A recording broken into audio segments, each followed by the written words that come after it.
Chapter 17. The world is full of magical energy, Exile explained. Whether you have breath attacks or not, any creature can tap into the magical energy if they try hard enough. Spyro and Exile had moved up 2 more levels over the past couple of days. In that time, Spyro had learned to manage his astral projection and tap into energy of his environment. Now, the old wolf was busy explaining to him about how to use that energy to his advantage.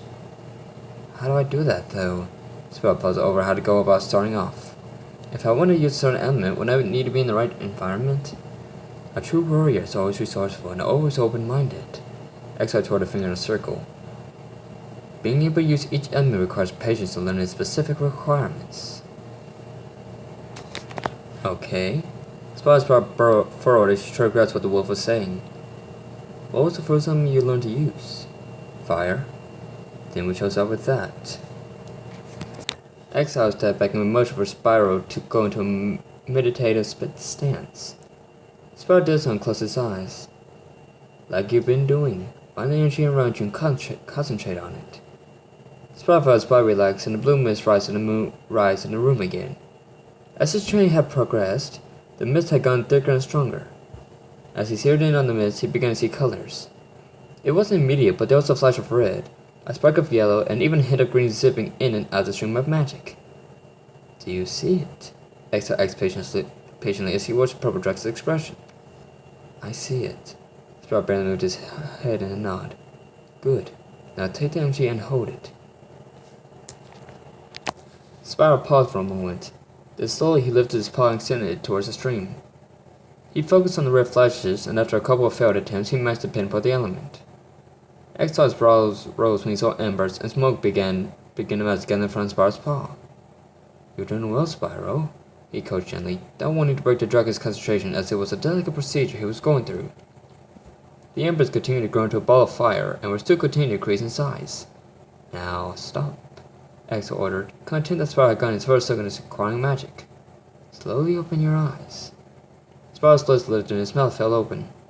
The warmth of the fireball spread across his face and he smiled. Wow, he whispered.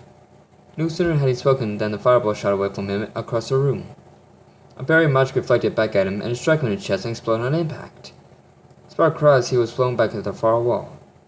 The berry of magic made him rebound off the stone and go bouncing across the marble floor. Spyro, are you alright?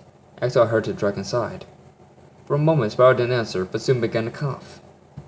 He looked up at the wolf and, to Exile's surprise, smiled. I got it, he wheezed. Let's keep going. Max tapped his long talons in the door with the guardian's pavilion. Hello? He called.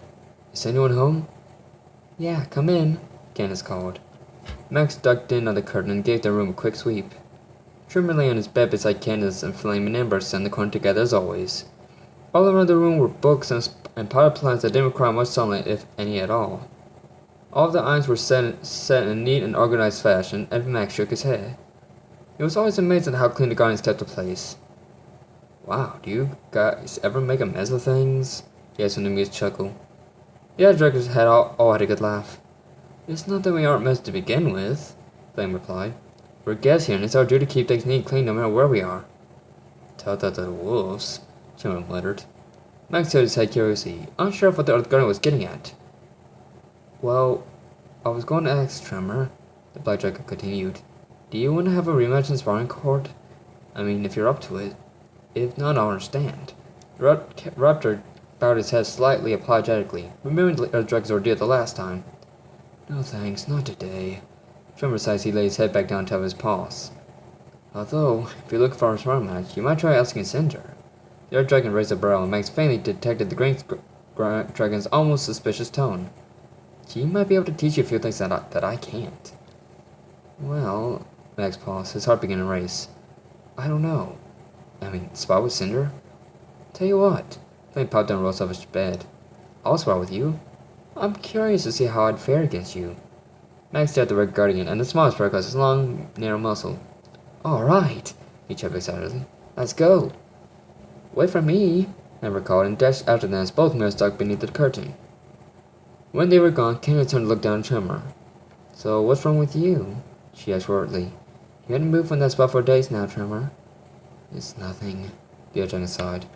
My escape, but it's nothing, Candace snapped. She grabbed Tremor, rode him onto his back, and pinned him. Something is on your mind, Tremor. I know something is. I don't know what you're talking about, Tremor lied, trying to avoid the inevitable conversation. Tremor! Kenneth shook him, and Dr. Townsend scowled slightly. Enough to get his attention, but not so deep as to draw blood. Tell me what's bothering you. It's not like you ditch your friends to just lay around doing nothing. Something is wrong, and I know it. John turned to look up at a aggressive figure leaned over him, and those fierce eyes he had grown so fond of began to lose their composure. You know you can tell me anything. Still, Tremor hesitated, and Candace began to grow extremely restless and uneasy. Her mate's silent attitude was making her begin to regret asking him. At last, Tremor sighed. Candace, I care about you. And... Stop beating around the bush, Tremor! The adjunct said angrily. Stop wasting time by sugarcoating and get to the point. Alright. Tremor sighed again and took another deep breath. I've been considering resigning from the Guardians. It's beautiful up here, Sally guessed as she looked around. Her friends had taken her to the upper levels of the city where some of the more secluded Guardians were. This was where most of the other dragons went to relax if they desired more peace and quiet rather than the noisy lower sections of the city. It's more beautiful with you here, Infernus found out with a youthful, embarrassed squeak in his voice. Sally smiled and gazed at him flirtatiously. You're such a sweetheart. How did you get that way? I blame all my eating habits. Too many sweets. First chuckled, trying to look smooth. Oh, really? Sally her eyes on him even more. I may have to see for myself sometime. Infernus swallowed nervously. Sally noticed the look in his face, giggled playfully. Relax, Infernus. Don't be so tense. Okay. The red dragon nodded, but only succeeded in tying the small loose even more. Sally left and rolled her eyes. She was about to say something when a loud roar reached her ears. Both dragons looked down over the edge of the patch of the lawn they were standing on and stared down towards the bottom of the city. What's going on down there? Infernus actually scanned the area. There! Sally pointed to the courtyard where Flame and Max were already in a tight area battle, snarling and slanting at one another. Looks like Max wasn't able to get Tremor in for a rematch, Infernus pointed out. Sally looked down with a raised brow. Max won a rematch with Tremor? How do you know? He's my friend. Of course I know, because he told me. I see. Sally nodded, another grin tugging at her cheek. And did he know about me when you were running around leaving flies from me everywhere I went? Well, you see, I thought so, Sally sniggered. That's okay. It's so sweet of you. Then without even realizing she leaned and gave the young dragon a loving lick on the cheek. Infernus' heart skipped a couple beats and the air temperature grew warmer. Sally Nelson smiled longingly at the red dragon and laid her head down to rest on his shoulder. Once again, Infernus' heart began to beat faster. Sally could hear the thumping and cooed softly as she closed her eyes. The sound of his beating heart relaxed her and put her mind at ease. It was a feeling that she had missed deeply. Infernus was as jittery as ever with the dragon's head resting against his shoulder. He swallowed hard and tilted his head to rest on top of hers. Sally sighed contentedly and nosed him slightly. For a long time, Infernus tried to distract himself by watching the sparring match going on below between his best friend and the Fire Guardian. They appeared to be evenly matched, though Infernus was certain that both combatants were holding back.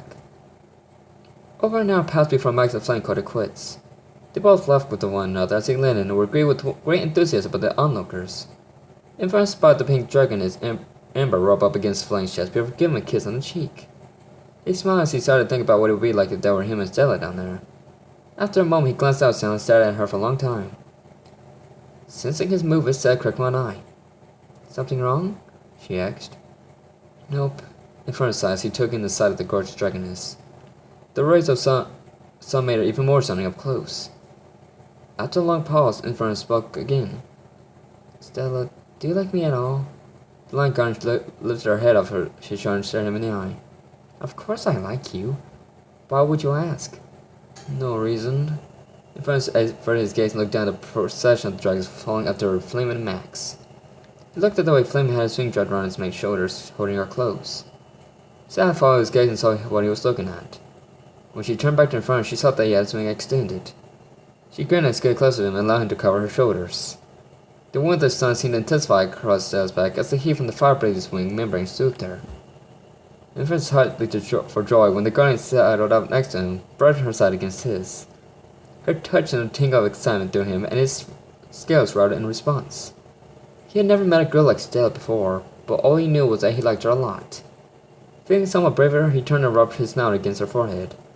Stella moaned contentedly until she felt a soft peck against her facial scales. Her eyes opened. Suppose the young dragon had been bold enough to make such a move. Stella cooed softly and rubbed her forehead against Infernus's snout. Stella, Infernus whispered gently. Stella could hear the red dragon's heartbeats a bit, and she smiled to herself. Could... Infernus fought hard again. His cheeks burned like a hot rock. Could I... maybe... if you're okay with it? The lion dragon waited patiently for him to finish, but continued to smile to herself. He's so cute, she thought privately. He's adorable. May I kiss you? Stella closed her eyes and rubbed her cheek against Infernus's chest scales. I wouldn't mind at all, she whispered. As she turned her head up, she felt a slip graze across her face, down her forehead and across her snout. Infernus' heart rate spiked. His muscles began to twitch excitedly, and his tail wiggled in soft grass, bobbing against Stella's tail in the process. Stella raised her head and pressed her lips to Infernus's. Even her cheeks were flushed in this tender moment. This feels heavenly. Being here with Infernus, she thought to herself. I feel safe. Much safer than I was. Suddenly a flash into her mind. Stella gasped as the middle image of Liam Malfoy flashed before her. The dragoness gave a startled cry, and a bolt of lightning erupted from her body, striking Infernus in the shoulder, propelling him out the garden balcony down to another 7 feet below. Stella's eyes snapped wide open when she heard the red dragon's agonized cry far below. In an instant she was on her feet and looking down at him as he lay twitching the bed of flowers he had landed in. Oh my gosh! Stella squeaked, horrified at what she had done. She dove out and glided down to his side. Infernus? She placed upon his shoulder. Electricity was coursing through his body, tearing the ribbon apart from the inside out. Oh no. Stella placed a pulse against his side and closed her eyes as she absorbed the charge from his body. Infernus gasped and his eyes went up from the sudden shock. He felt like he had been holding his breath and his heart felt like it were about to explode. What happened? He groaned as he sat up rubbing his head. Stella hung her head as tears began to flow from her eyes. I'm sorry, Infernus, she sobbed. I'm so sorry. Stella, what are you talking about? The red dragon placed a paw on her shoulder and a wing around her, not sure if this was the right way to comfort her or not. I can't do this, Stella wailed. I just can't. She turned away from him and drove off the back edge of the balcony and flew away towards the sea below. Stella. Infernus shrugged as he watched her disappear from sight. I don't understand. He shook his head and looked down at the smashed flowers beneath him as his heart became one of them. I love you, he sniffled as the tears began to flow down his mouth and plop onto his paws.